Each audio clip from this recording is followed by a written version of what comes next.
buriya baratwishe pe kamahoro nawe bana ase none buriya naramuka huye na mwarimu akamubwira ko twananiranye biragenda sinzi noneho karabaye ahubwo se mwarimu wazamenya amubwira iki ko tutajya tunahagera ahubwo se aranatuzi uzi ko azamuka ko twarivuyemo azanatubwira ko takiga ahubwo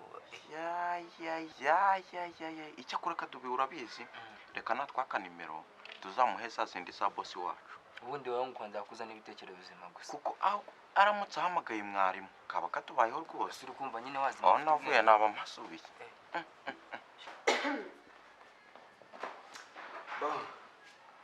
bana banjye rero murabizi ko maze iminsi ngenda haza bwije tubura umwanya wo kuganira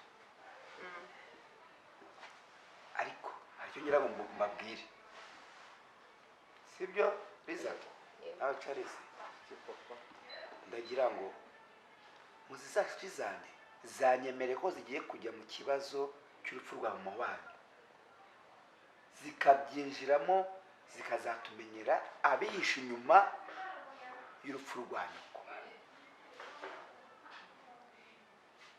Iriya gahunda mwari mwateguye yo kwinjira mu rubanza rwa mama wanyu muyihagarike kuko naje gusanga mushobora kubyinjiramo mukabigwamo. Gutese papa ubwo se izo nshuti twazizera gute ko zabijyamo riga bashaka kuvuga ngo barabijyamo ntibabijyemo kubera ko umusonga wundi ntago wakubuza gusinzira buriya bose murabona nkuru nziza imumuzi nkuru nziza inshuti nyashuti inkuru nziza we ni inshuti nziza ko nkuru nziza arimo wenda wubya mama Giselle si inshuti nyashuti bambwire ko bagiye kubijyamo bigakemuka bakamenya ibiri inyuma. Koma nanjye ibintu nihaye se mana fatiraho koko ibizabivamo shamana reka rwose gomeye bite ndabona warasembuye fatiraho mu kazi dawusigamo umusada uko ushoboye kose bandi kumufasha haka buriya gomeye ngiye nkubwisha ukuri ririya banga rwose kuri bikangiye byananiye uzi yuko ndi kujya gutya nkumva ryageze hano ntumva neza rishaka gusohoka kireka wenda iruhande rwanjye haramutse hateretse nk'icupa rya whisky ryashaka kuza mbonye Mariza ngata nsomaho nyine kugira ngo risubireyo nutama amafaranga ngo ngende ngure icupa rya whisky nditereke iruhande rwanjye nzajye nsomaho buri uko ibanga rije ryongera risubire mu nda nzarivuga da rizasohoka ariko nawe Kadubi ujya ugorana gutese ubuse koko uri kwirangagiza ko nta mabanga nkubikiye amabanga Chari kuva ari ba mama Giselle na nkuru nziza babikurikirana kubera ko n'ubundi ibyo bakoze byo gufasha papa birenze ibyo ngibyo ntabwo ibyo ngibyo byabananira abantu bafashije papa bakamufasha muri Kongo bakamuzana bakamutugezaho ntabwo gukurikirana biriya bya ba mama kandi banabyeme tutayibasabye buriya wasanga hari n'amakuru bafite cyaborohera cyambyemeye ko harimo nkuru nziza ariko mama Giselle we cyamaze yawe sinzimba yabikora neza kubera iki ozo ubwo mwizere wowe umugore ukuze kuriya yojya ubona ukuntu angana Giselle yarize afite amashuri menshi none se mama Giselle asiye wagize uruhare rukomeye mu gutuma papa aba akiriho ntare nimba mwabyemeye mwese nawe ndabyemeye Charles afite utuntu twinshi uri gutekereza mama Giselle ni inshuti nziza we na nkuru nziza pe nabizi nyine nanjye niyo mpamvu mbyemeye rwose murakoze kubyemera ko bariya ziriya nshuti zizajya muri kiriya kibazo murakoze cyane hari icyifuzo rero mfite icyifuzo ubwo kimeze gute papa Liza icyifuzo mfite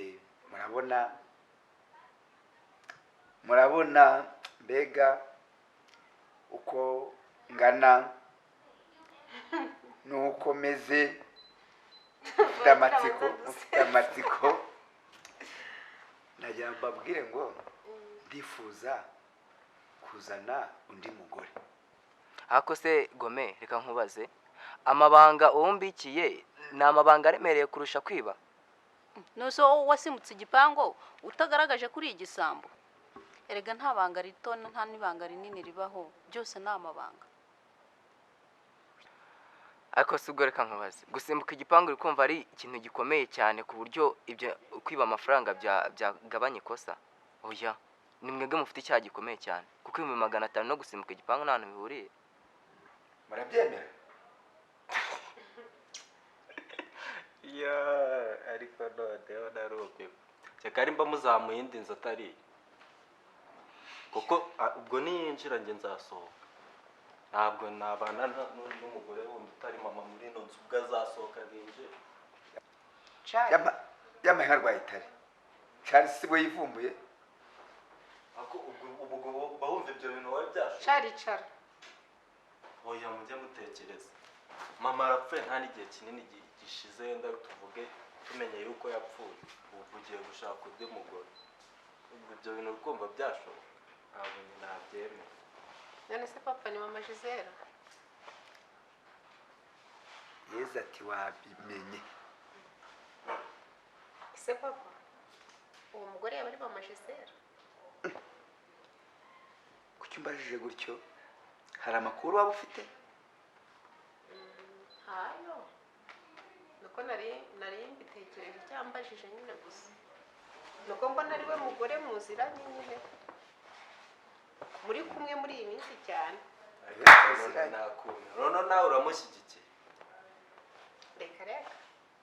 Ariko cyari uzi kuntu abadamu bageze mu rugo batoteza abana bahasanze. Sibyo mba mvuga sari kuzana umugore amugunda mujyana. Papa nta wundi mugore dukeneye muri ino. Ariko Kadobe reka ibi byose tubireke sibyo? Urabizi ko nanjye nta kintu nifitiye. Ese wambabariye kuko ukazajya ufata amazi basi ukayasoma. Byagutwara iki?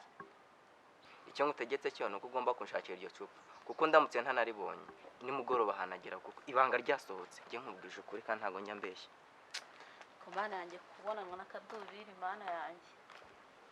Nta mugorana bigesa. Papa nta wundi mugore dukeneye muri ino nzu. Kunyine mu nkojeho. None se papa reba abana turera ahangaha. Umugore waza akagira impuhwe nk'izo mama yari afite akemera gushyigikira igikorwa twihaye, wapfa kumukurahe? Umva mwana wanjye Liza, umugore ngiye kuzana ni inshuti, ni umunyempuhwe, ndamwizeye. Papa njye numva bavuga ngo wizeye umwana w'umuntu avuma. Hari igihe wizera umuntu kuko mutari abana, mwamara kubana ugasanga ibyo wubatse arabisenya. Ubwo yaraje amwiyereka neza yigira akana keza wumva nawe ari umuntu muzima.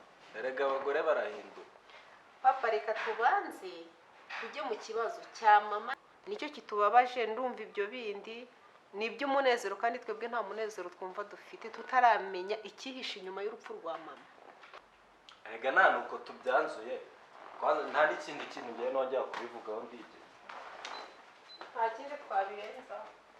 Abana se urupfu rwa nyina rwanze kubashiramo pe. Bigenze nte? Nkora iki? Ko ndashaka icyatandukanye n'abana banjye. Ariko rero mama Gisela nawe ndamwiyumvamo. Umugore mwiza pe, ni inshuti. Okay. Nzakomeza mbibumvishe. Abana banjye ndabazi neza, bazagera aho babyumve. Ahubwo reka kajye kureba iriya gahunda nari mfite. Ibindi ubundi.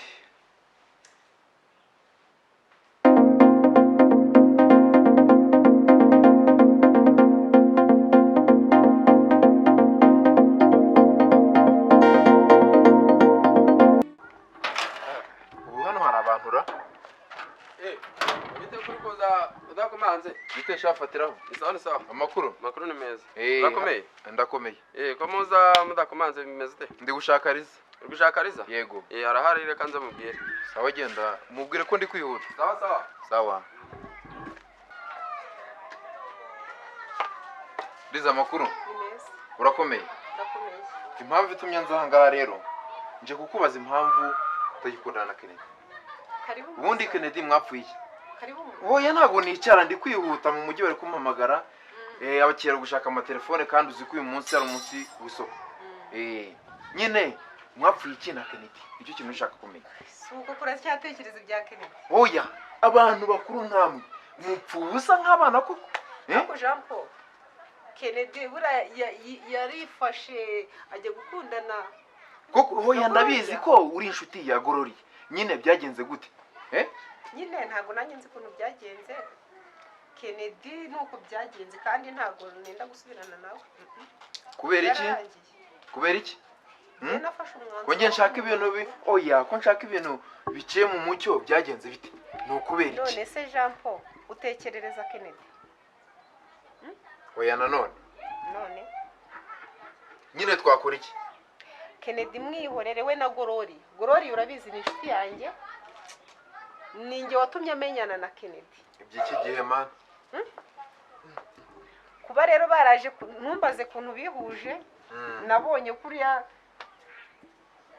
ako nanjye ndi umuntu mukuru ngomba kwifatira umwanzuro. Ntago bishoboka. Oya reka tureke gutinda, sibyo? Uyu munsi ndararamenye ukuri nyako ku kibazo mufitanye na Kennedy.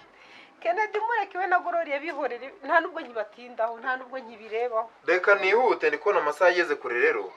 Uraza kubona guhamagaye kuri telefone. Okay. Sawa bayire. Urakoze kandi. Sawa.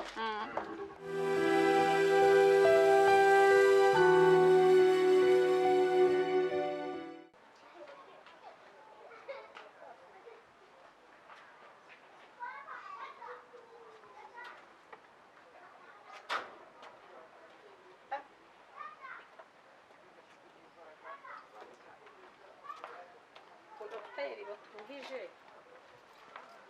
Ako cari. Murura mutayeri yatuhirije iki? Surahagarara ubwo mumwibaza. Nyine ntabwo yari kuduhamagara azi ko atarangije kudoda imyenda yawe. Gende nyine tuzasubirana nako kwiga. None se ni njyewe ari kudodera kari wowe ubwo se ikoti ryawe nzaryambara rinkwire. Oye nese sinavuyeyo bongeye bapi. Uzasubirayo. Uzajyayo abatayeri nta gahunda bagira Charles. Uzajyayo uyambare hari n'igihe usanga yayidoze uko utamubwiye akongera akayikosora. Abo tuzajyana nawe. Sawa?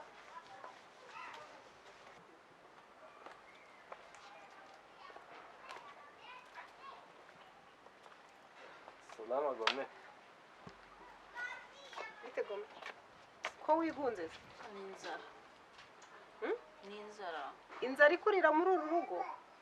uzi ko nta kintu kiri muri sitoke Ngo nta kintu kiri muri sitoke ibyo se bibaho? hano yanjye narebye hose ngo nihangane ndebe uburyo nafatisha imbabura usanze nta kintu kirimo. Fatiraho se ari? fatiraho ngo hari umuntu yagiye gusura. Yabikubwiye? yambwiye ati ngo ntabwo mpari ngo mabuja ngo naza ngo uze kumbwira ko hari umuntu nagiye gusura gusa. Ntago bibaho ibyo bintu. Ibyo kurya twahashye ejo bundi nta n'icyumweru kirashira birahari muri stoke. Mana yanjye narebye hose muri stoke pe nta kintu kirimo. Narebye mu mifuka nsanga imifuka irangaye nta kintu kirimo. Umuceri byose ubundi birahari. Byo nta na kimwe kirimo. Ku buryo uvuga ngo inzara yakuririye muri uru rugo ntabwo bishoboka. Musa nifashe gutya atari ukubura uko mbigenza. Cari Cari uri kumva? Maze n'umugati baza bawuriye. Bandeze Bafatiraho nyine umugati wo nta kibazo washira. N'ibifuka twazanye y'ibyo guteka se yashize. Nta na kimwe kirimo. Byose narebye hose nta. Kanirebere. Ega nushake ntujyeyo. Kuko mvuyeyo nsanze habe n'umuntu n'umwe wacanye. Wiki? Urebye muri stock? Nushake ntujyeyo kuko ubwo nakubise. Ahubwo mushaka ukuntu mucana ngenda shonje. None se Gome birashoboka ko ibyo guteka byaba bidahari twahashye ejo bundi? Ngiye ko mbona bihiye nkirira ibyo simbizi gusa nuko narebye muri stock nsanga nta kintu kirimo. Hari abantu se mwaba mwarafashije wenda bashonje mukamwara baheresha ibibisi byo guteka? Ntabaherutse ndetse wenda niba bafite uraba ari wowe ubahaye ariko ngewe ntabwo mperutse kubona. ibyo ntibindeba, icy'ingenzi ni uko njye mbona ndiyariza kandi nshaka kurya vuba.